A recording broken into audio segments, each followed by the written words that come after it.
Hi, this is Kendall Boyson, professional life and recovery coach, and you're listening to Encouragementology, the practice of instilling hope.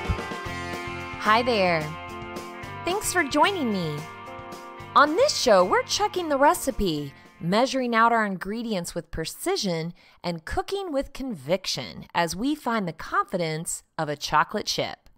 What does that even mean as my stomach grumbles at the mention of a chocolate chip? Don't worry, I'm going to get to that and more. Let's start here. Where do you find your confidence? Maybe you're saying, what confidence?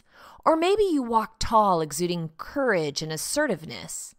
No matter where you currently are on the confidence scale, there's something in this show for you. A different perspective and a positive alternative. So stay with me. If you were a cookie, what cookie would you be? Shortbread? Iced sugar cookie? Fig Newton? Snickerdoodle? Peanut butter? Oreo? Yum, I'm salivating. During a trip with a group of women, I sensed some tension between myself and another woman. Sensed some tension? That's polite. She actually confronted me out of the blue. I was caught off guard because before the incident, I didn't even realize she wasn't a fan of mine. The next day, I was discussing this encounter with a friend who happens to be a social worker. So can we say delicate in her approach? She told me that I was like an oatmeal raisin cookie. Some people like oatmeal raisin cookies, and some don't. With my head cocked sideways like your favorite golden retriever reel, I said, weird. I always thought I was chocolate chip. Now, there's more than a delicious treat to unpack here. As I stepped back and looked at my life and my approach to it, that made perfect sense. I have the confidence of a chocolate chip. Personally or professionally, I avoid fear and self-doubt by believing everyone will like me. They'll listen to my ideas, embrace my opinions, and genuinely want to help me because they truly like me. Pie in the sky?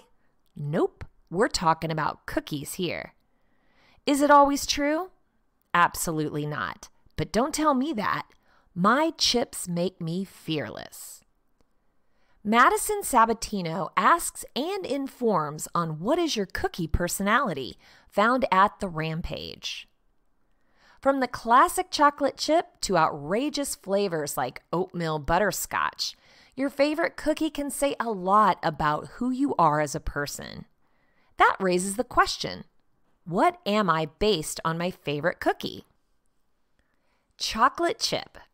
If your favorite cookie is chocolate chip, you're a huge people pleaser. Yep, that's true.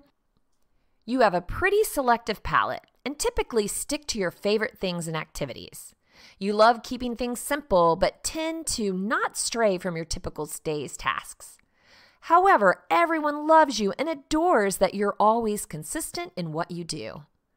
You are well appreciated by everyone around you, and that will never change. Sugar cookie. If you like sugar cookies the most, you are extremely flexible. You're open to endless possibilities and shape yourself based on the people you're around. You're typically pretty calm, but the best gets brought out of you by kind individuals, especially when you get complimented. You often try not to take things to heart, but you can be sensitive at the same time. You find it easy to focus on your interests, but might struggle focusing in school. Oatmeal raisin. You're an old soul with an open palate. You tend to be constantly exhausted and typically reach for whatever's in front of you rather than anything further ahead. You take things with a grain of salt, but you find it difficult to use empathy in emotional situations rather than logic. However, you are fairly comforting to be around and always provide friendship to those who could use it. Red velvet cookie. You are a colorful personality and likely pretty fun to be around. People see you as the talkative one in class, and you enjoy that. You're outgoing, lovable, and just an overall great person to be around. You find it hard to focus on multiple things at once, but can hyperfocus if you try hard enough. Fudge cookie. You try to be creative and out of the box, but are just barely overpassing the line of normal. You try to make yourself known as different, but often hurt yourself trying. You're comforting and remind people of their good memories, but sometimes bring bad ones up too. You're often sardonic with your humor, but it typically gains a roar of laughter from your colleagues. Peanut butter. You're an intelligent person, but also a bit stern. You struggle opening up with your emotions, but you bring a lot of love and warmth to the table when you do. You bring the people around you together just as much as you can push some away. Your personality is often very hard to decipher, but once people do, they appreciate your presence. Snickerdoodle. Your personality changes with the seasons. You appreciate the fall and winter seasons and often complain in warm weather. You find comfort in family scenarios and see your friends as family as well. You treat everyone around you just as you would like to be treated, but can sometimes take out your emotions on the wrong people. Shortbread. You are very cut and dry, often sarcastic. Your personality can be difficult to get along with. You're typically very factual and need a lot of exciting people to bring out your loose and fun side.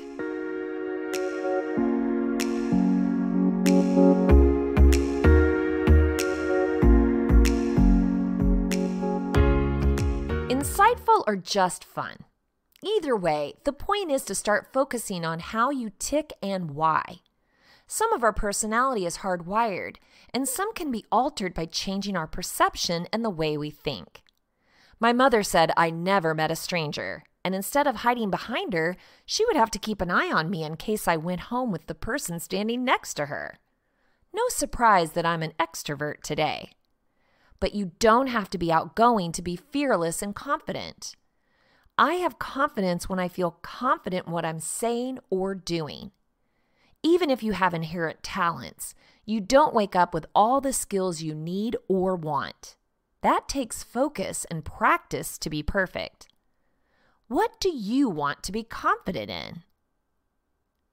At skillsyouneed.com, I found more information on building your confidence. Confidence is not something that can be learned like a set of rules. Confidence is a state of mind. Positive thinking, practice, training, knowledge, and talking to other people are all useful ways to help improve or boost your confidence levels. Confidence comes from feelings of well-being, acceptance of your body and mind, your self-esteem, and belief in your own ability, skills, and experience. Confidence is an attribute that most people would like to possess. Although self-confidence can mean different things to different people, in reality, it simply means having faith in yourself. Confidence is, in part, a result of how we've been brought up and how we've been taught. We learn from others how to think about ourselves and how to behave. These lessons affect what we believe about ourselves and other people. Confidence is also a result of our experiences and how we've learned to react to different situations. Self-confidence is not a static measure. Our confidence to perform roles and tasks and deal with situations can increase and decrease, and some days we may feel more confident than others.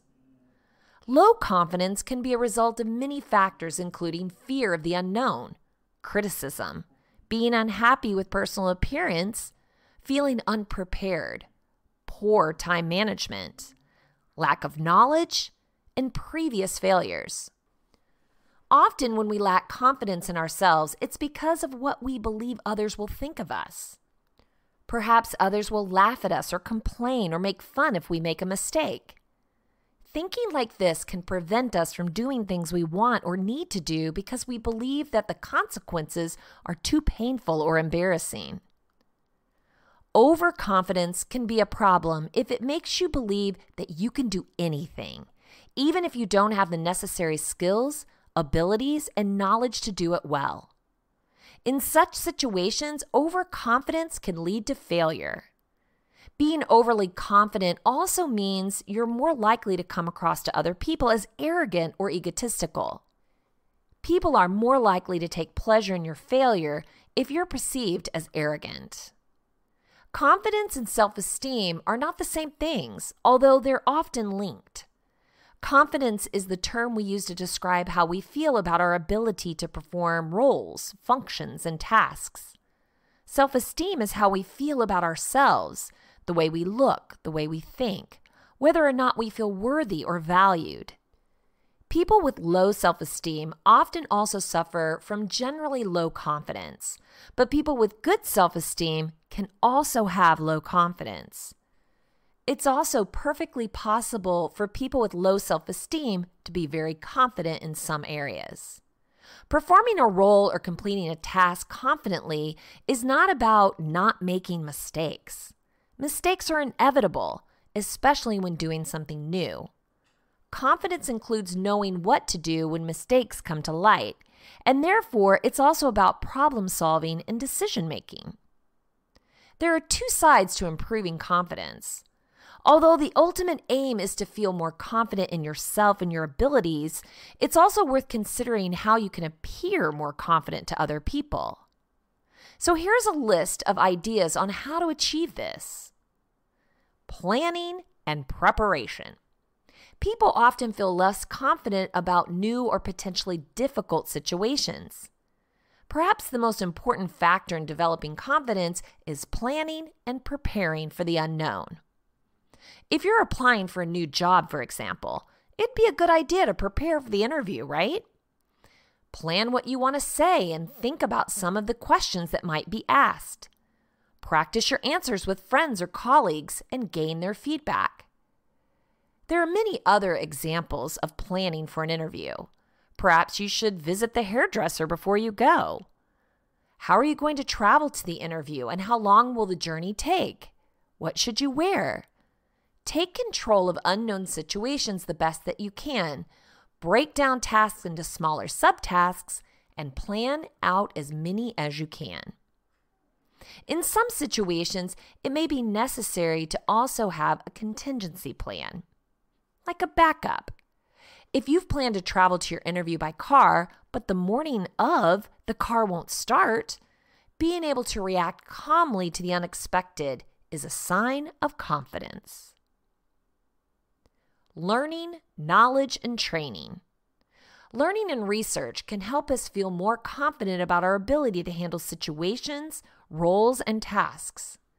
Knowing what to expect and how and why things are done will add to your awareness and usually make you feel more prepared and ultimately more confident. However, learning and gaining knowledge can sometimes make us feel less confident about our abilities to perform roles and tasks. And when this happens, we need to combine our knowledge with experience. By doing something we have learned a lot about, we put theory to practice, which develops confidence and adds to the learning and comprehension. First-time parents may well feel nervous and less confident about having a baby. They're likely to buy books or visit websites that can offer advice and dispel some of the mysteries. They're also likely to talk to other parents to gain knowledge and understanding. In the workplace, training may be provided for staff to teach them how to manage or work with new systems and procedures.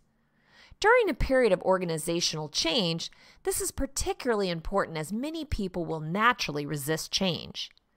However, if those affected by the changes are given adequate information and training, then the resistance can usually be minimized and the staff feels more prepared and therefore, you got it, more confident. Positive thought can be a very powerful way of improving confidence. If you believe that you can achieve something, then you're likely to work hard to make sure you do. If, however, you don't believe that you can accomplish a task, then you're more likely to approach it half-heartedly and therefore be more likely to fail. The trick is convincing yourself that you can do something with the right help, support, preparedness, and knowledge.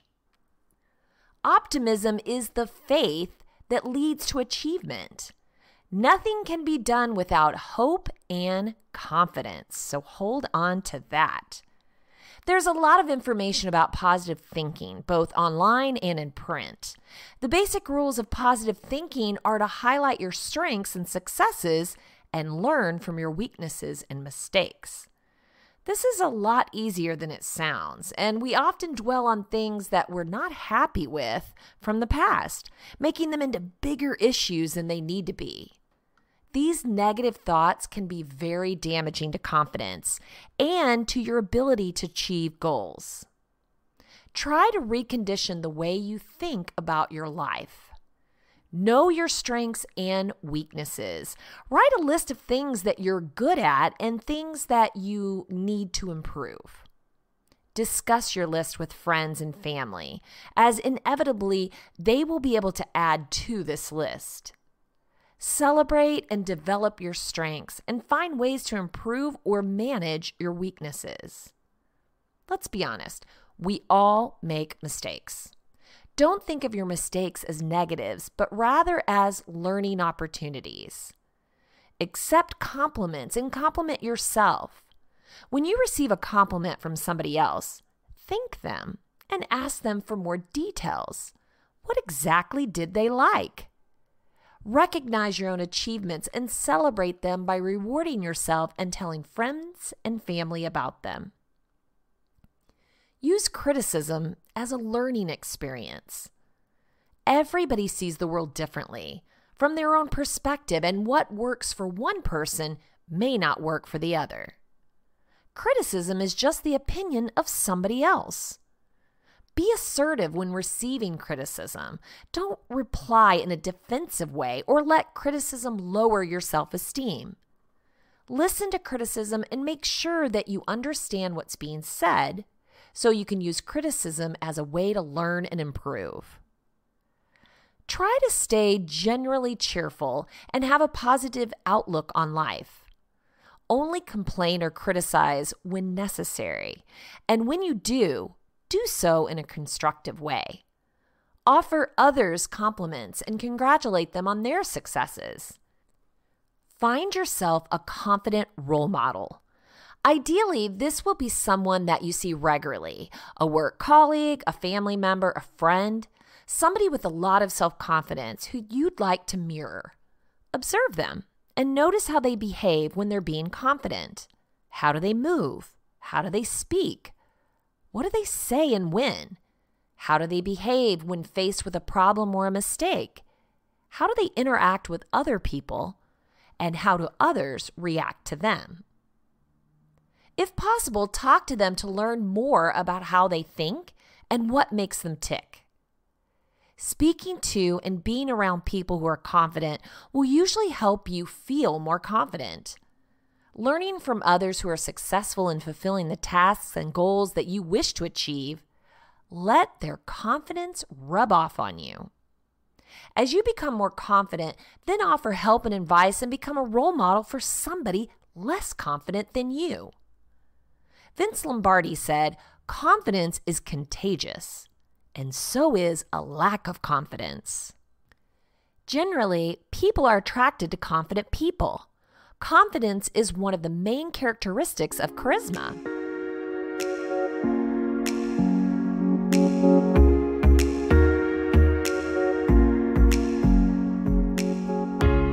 As we successfully complete tasks and goals, our confidence that we can complete the same and similar tasks again increases. A simple example of this is driving a car. Most people who have been driving for some time do so automatically. They don't have to think about it, which pedal to push, how to handle a junction in the road. They just do it. This contrasts with someone learning to drive, who will probably feel nervous and have to concentrate hard. The learner lacks experience and therefore confidence in their ability to drive. Gaining experience and taking that first step can, however, be difficult. Often the thought of starting something new is worse than actually doing it. This is where preparation, learning, and thinking positively can help. Break roles and tasks down into small, achievable goals. Make each one of your goals fit the SMART criteria. That means specific, measurable, attainable, realistic, and time-bound. Whatever you do, aim to become as good as you can. The better you're at doing something, the more confident you become. Being assertive means standing up for what you believe in and sticking to your principles. Being assertive also means that you can change your mind if you believe it's the right thing to do, not because you're under pressure from someone else. Assertiveness, confidence, and self-esteem are all very closely linked. Usually people become naturally more assertive as they develop their confidence. Keep calm.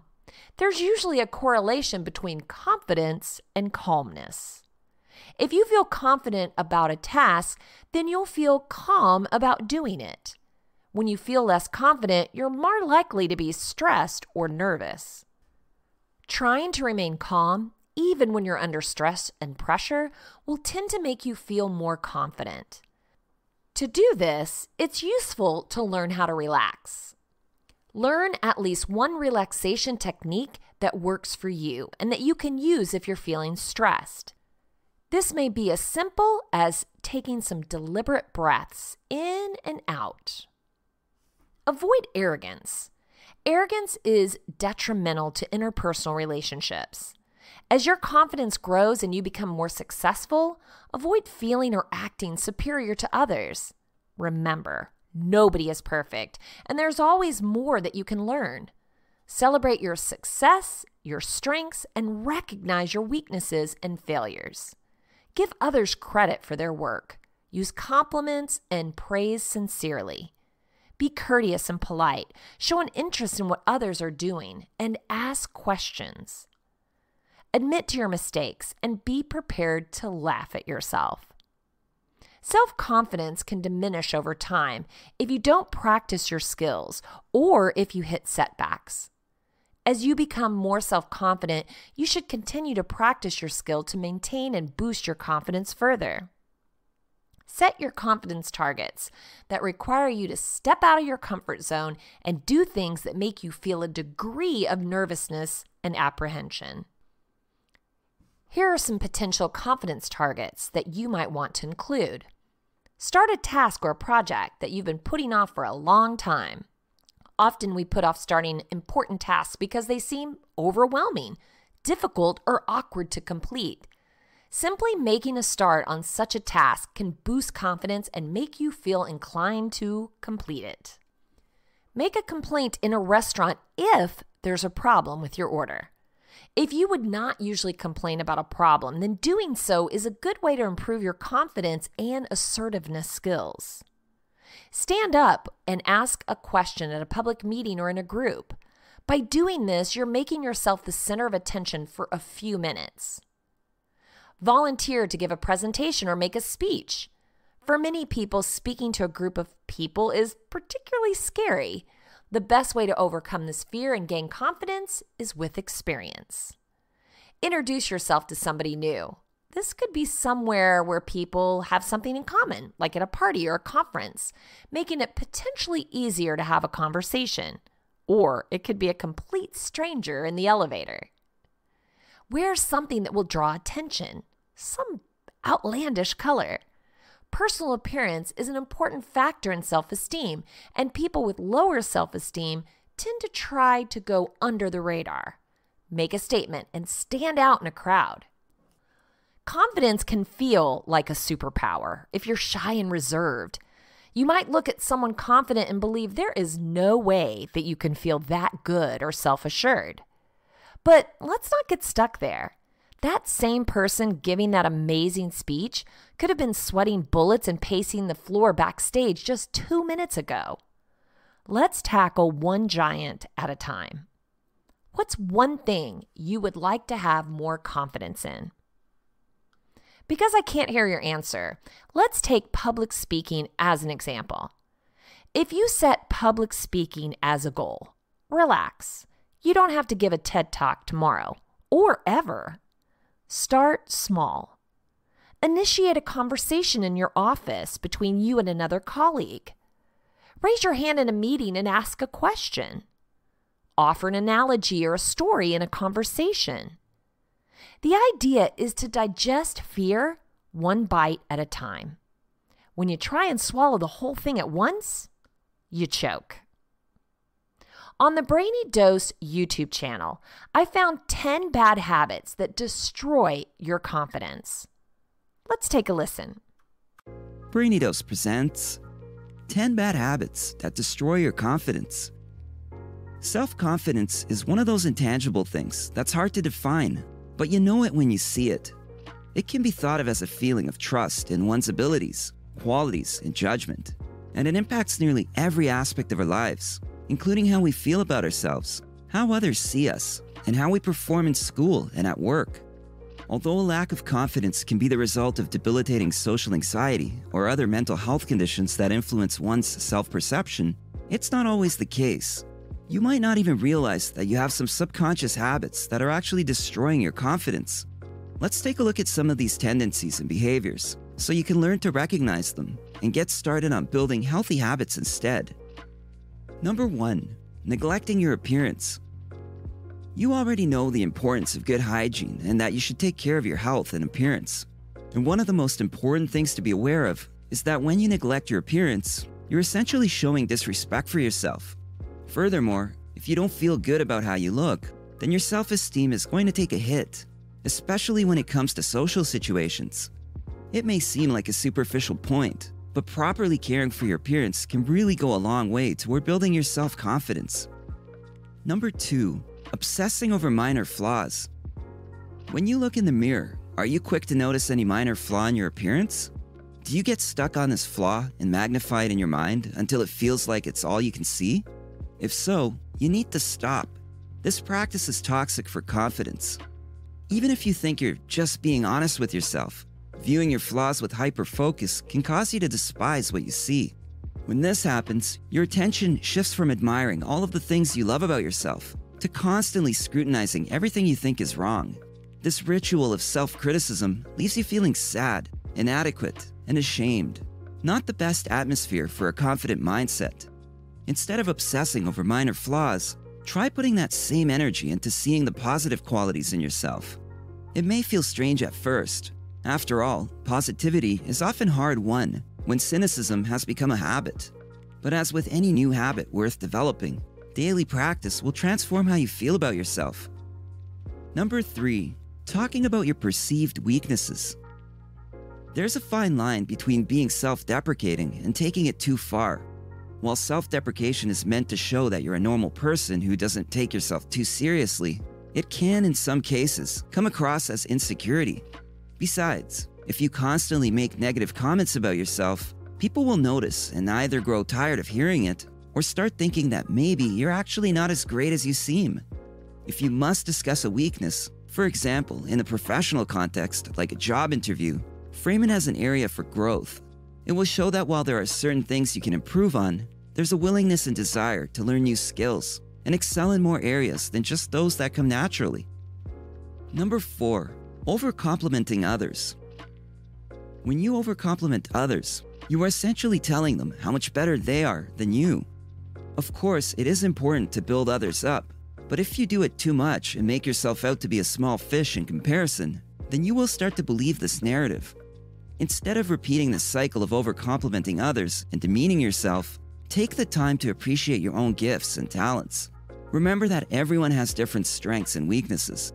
In fact, if we were all alike, then none of us would stand out in the crowd. Each one of us has something special that makes us unique, so don't forget about your positive traits.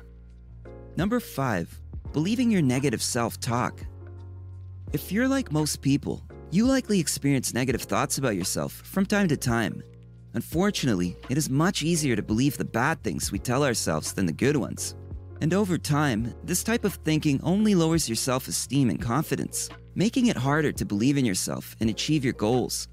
While positive affirmations can help undo some of these thought patterns, even more helpful is learning how not to take your negative self-talk too seriously in the first place.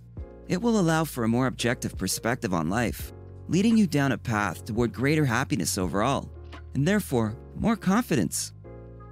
Number 6. excessive apologizing. Do you ever find yourself saying, "I'm sorry," even when someone else bumps into you? While apologies can be powerful and important, being too polite or saying sorry all the time can actually hurt your confidence. Excessive apologizing can make you seem like you're unsure of yourself, as though you have no faith in your abilities or decisions. You shouldn't apologize for things that you know aren't your fault, or for something you don't feel sorry about. Doing so, you put the blame on yourself and lead others to think that you are at fault. Apologies should be given when they are called for. Otherwise, they lose their effectiveness and meaning. Number 7, letting others make decisions for you. You can't be confident if you don't know what you want or don't believe that your opinions matter. Confidence is built by expressing your desires in honest, empowering ways. This can only happen when you listen to yourself, trust yourself, and follow through on things you want in life.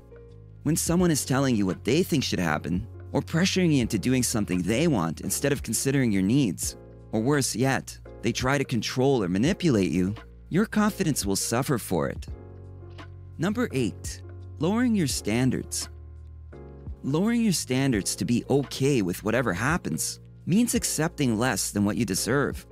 Sure, lowering your standards will make things more comfortable or convenient for you, and while it might be an easy solution at the moment, it won't help your confidence in the long run. In fact, lowering your standards lowers your self-worth and causes more problems than it solves.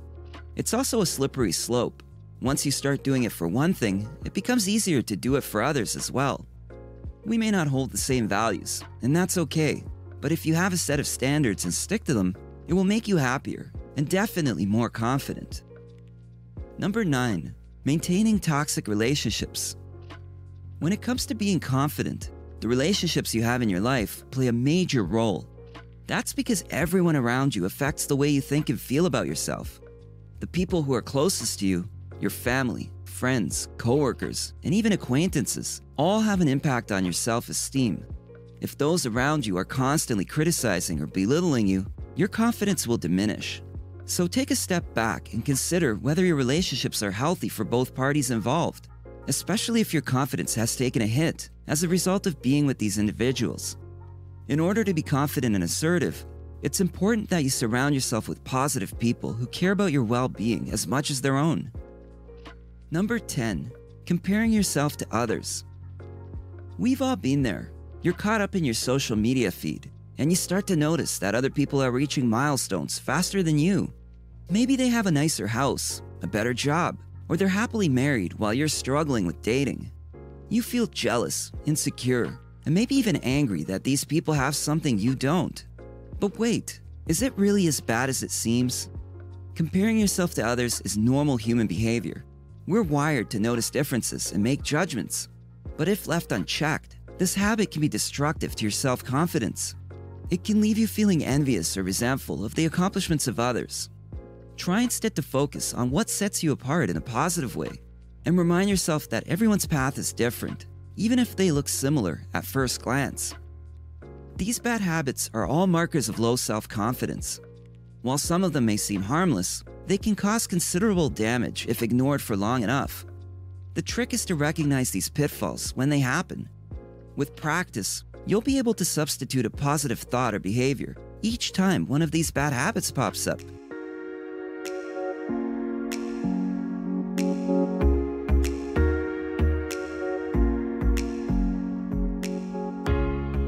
So Hugo over at trackinghappiness.com gives us 7 ways to overcome self-doubt and boost your confidence. One of the biggest deathbed regrets is, I wish I had the courage to live a life true to myself, not the life others expected of me. If you're constantly dealing with self-doubt, you'll find it hard to live with courage and never second-guess your decisions. But how do you actually overcome self-doubt? You can overcome self-doubt when you take conscious steps to deal with the cause. Self-doubt is often caused by a lack of confidence and something called imposter syndrome. When the voice inside your head keeps telling you that you're not good enough, you need to learn how to stop listening to the self-doubting thoughts in your mind. Self-doubt is a feeling that tells you that you're not good enough. It's a voice inside your head that doubts your abilities no matter how good or proficient you actually are. The self-doubting voice inside your mind will find a way to critique your capabilities. Self-doubt is not a rare phenomenon. It occurs mostly when we're not confident in our own abilities. This happens much more than you might think. In fact, some sources state that 85% of Americans struggle with low self-esteem and self-doubt. This means that you aren't the only one that's struggling with self-doubt. It's just that most people try to mask their insecurities by faking confidence when in front of others. The inner critic is the arch enemy of confidence. Everyone has an inner critic. It's the nagging negative voice in your head telling you that you're not good enough or that you'll never amount to anything. This inner voice is the cause of your self-doubt. But what actually causes this inner voice to control your thoughts and mind?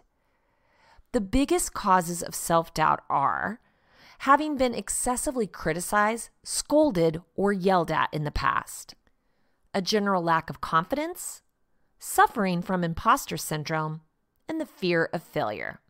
Let's look more closely at each of these causes. Being unfairly criticized in the past. It's good to know that no one is really born as a self-doubter. This lack of self-confidence is often a result of past experiences. For example, if you were constantly scolded and criticized as a kid, there's a likelihood that this has a lasting effect on your confidence. This would be a result of neuroplasticity.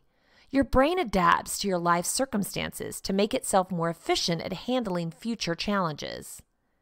In this case, there's something that causes you to doubt yourself more in the future. If your brain is used to dealing with self-doubt, criticism, and being yelled at, it will adapt to these circumstances. Lack of confidence. In the end, a lot of self-doubting is caused by a lack of confidence. Like most psychological constructs, self-confidence is made up of and influenced by a myriad of factors, including but not limited to life experiences, including traumatic events, achievements, physical and mental health, stress, quality of relationships. Ideally, in order to be confident, you should be in good mental and physical health, have had positive life experiences, and supportive parents. You should generally be surrounded by people who build you up instead of those who knock you down, and your life shouldn't be too stressful, while still being challenging and rewarding.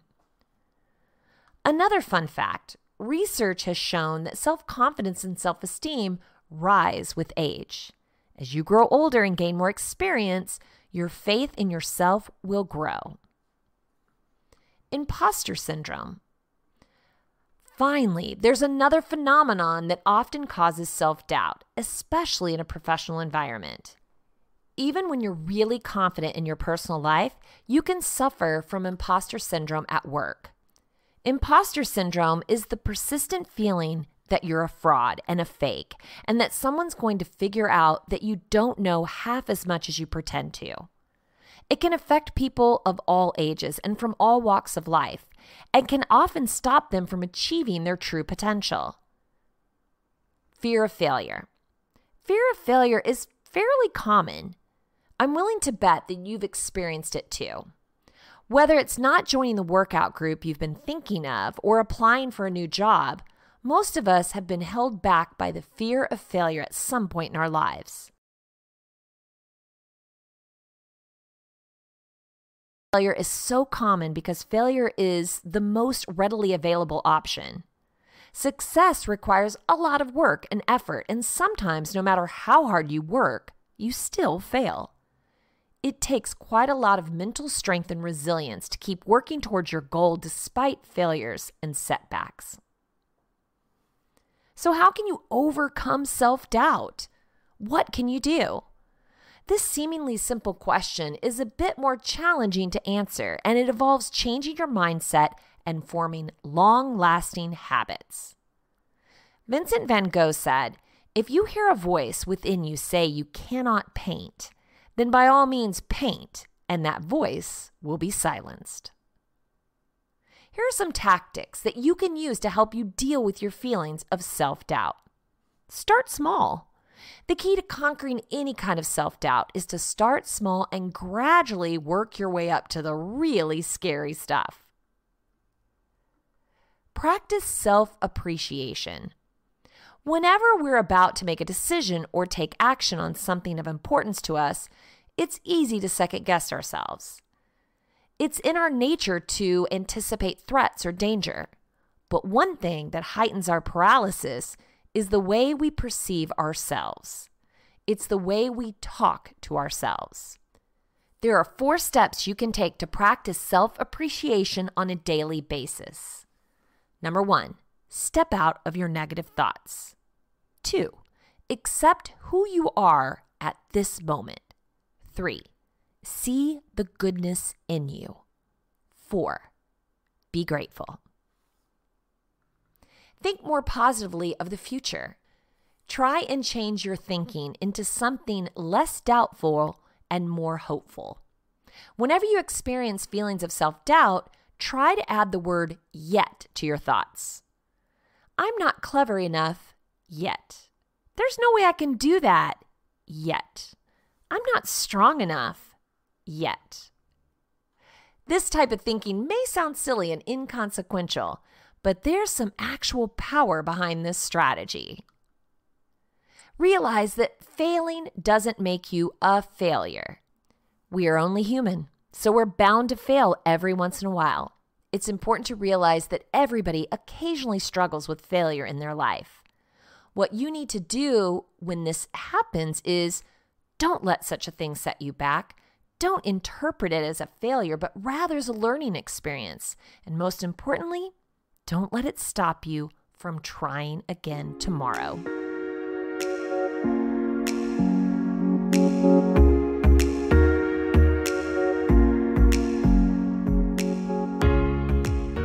If you want to share encouragementology with a friend who needs to know they're not alone in this journey of self-discovery, you can visit encouragementology.com or anywhere you stream your content to receive this episode and all others. Follow us on Facebook and Instagram for additional encouragement throughout the week. So I challenge you, whether oatmeal, raisin, or sugar cookie, present your chocolate chip. Crush anxiety and self-doubt by mastering one skill at a time. I know you can do it.